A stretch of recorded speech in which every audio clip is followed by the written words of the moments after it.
Hello and welcome to the Seasiders Preview Show. I'm Jed Mills and here's what's coming up on today's episode. We'll look ahead to Saturday's match here at Bloomfield Road as the Seasiders welcome Bristol City. Shane Lavery looks back on the first 6 months at Blackpool and his debut goal against this weekend's opponents on the opening day. Neil Critchley shares his thoughts on this weekend's match, plus Marvin Sordell discusses his recent performances at the back as captain in the absence of Chris Maxwell.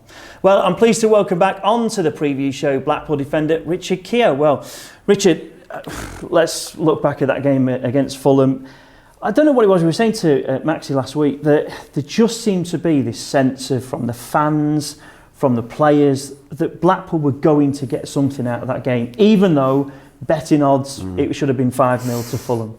No, it's funny you should say that actually. I think the training week was very good actually. Yeah, there was a really good atmosphere in the group, and I think obviously the two performances before and the results, I think naturally gives you a little bit more confidence going into it. Obviously, yeah, listen, like I said before to the group, I think like when you got promoted to this league, you want to play against Fulham. You know what I mean? These guys are obviously proven that they're one of the best teams in the league, and this is a chance for everyone to test themselves against Premier League players essentially. So no, there was a good feel into it. Obviously, probably the start of the game wasn't exactly how we wanted. I think the manager obviously admitted that, but yeah, we obviously tweaked a few things, and I think after that we really grew into the game, and yeah, I thought we deserved the point in the end. I was going to say, how good was the character in the group to, like you say, go that goal down? Everyone's thinking, right, here we go, floodgates open. It didn't happen, and for me, Blackpool grew into the game, and the second half, I was thinking, could have won this. No, exactly.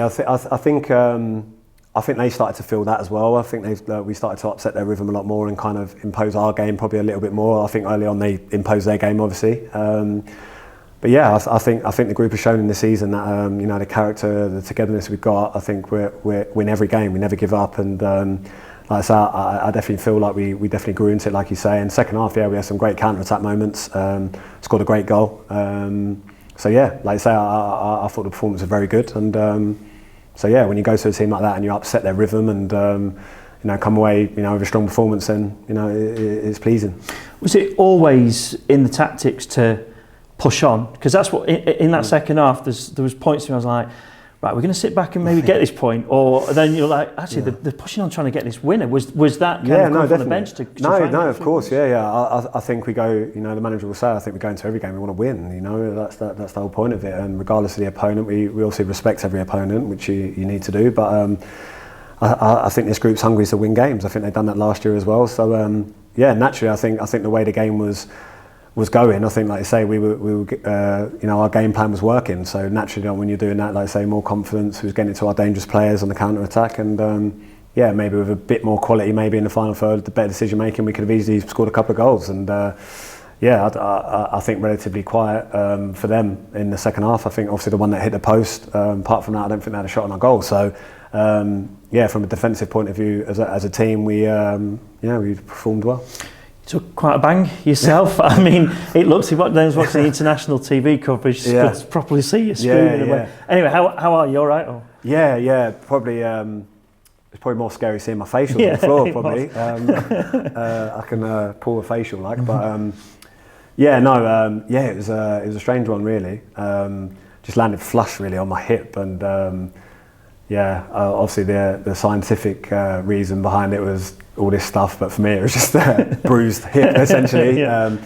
But yeah, no, the initial pain was actually really sore. Actually, it was a bit strange. I never really experienced that, but once it started wearing off and started moving me around again, it became a lot easier. So yeah, thankfully it wasn't too bad, and yeah, managed to get back out there. And like you say, it is one of those games you don't want to come off, because it was just crucial. Wasn't it? Those moments were so crucial to stay on. Especially in a game like that. Like when you're right in the game and you're defending and you're feeling good and the team playing well, and especially at the end there, like when they chuck two strikers on, they're going a bit more direct. That's what it's about. I was going to say, during the Euros and that Italian team, like high-fiving when they were clearing the ball away, basically celebrating like strikers would.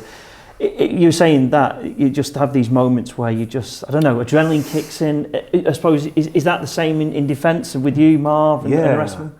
Yeah, I mean, like I say, you've probably seen the season when probably myself or Marv make a block or something. Like the kind of buzz you get off that is is like scoring a goal at times. I must admit, do you know what I mean? Like it can definitely feel that way. Yeah, and like I say, I think it was nice. Like I think it's nice to see that kind of side of it, really. Like I say, especially the Italian guys, obviously being an older player, a bit like themselves. You know, I thought it was really really good to kind of see how much value that these so-called older players have, really, and like I say, to see how passionate they are about defending, and you know, these two guys. You know, you'd want them in your back line, wouldn't you? You'd want to be on the pitch for them, and I think that generates, hopefully down the pitch. I think that's the biggest thing. Like I say, if they can kind of trust us, then hopefully that naturally filters through to the team and make everyone play a little bit better. I get the impression as well, you love it when you come up against like players like Mitrovic, you know, international footballers. They are Premier League footballers, let's be honest. I get the impression you love testing yourself against people like that. Listen, throughout my career, like you say, I've always loved the challenge of playing against the best, and I think that's why we love football. I think that's why you get in football, really. You want to test yourself against people like that, and I've had many a battle with Mitrovic over the years, not just in the league but internationally as well. So.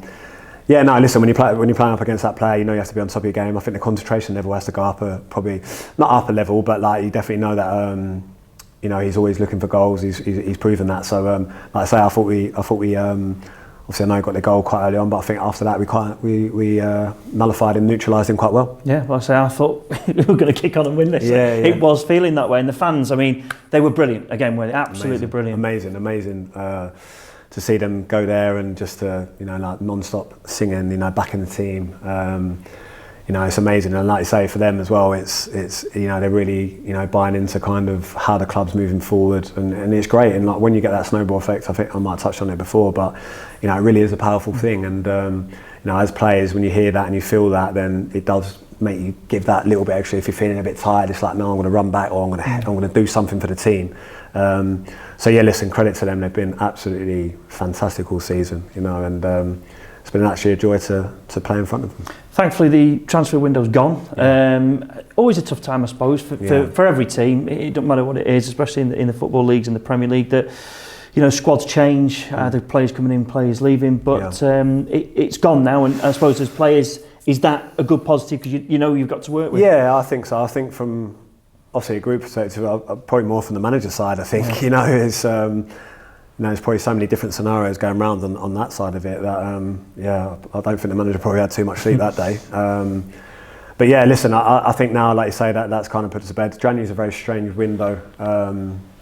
Having moved obviously that time last year myself, and I know how difficult it can actually be. Obviously trying to get players in, etc.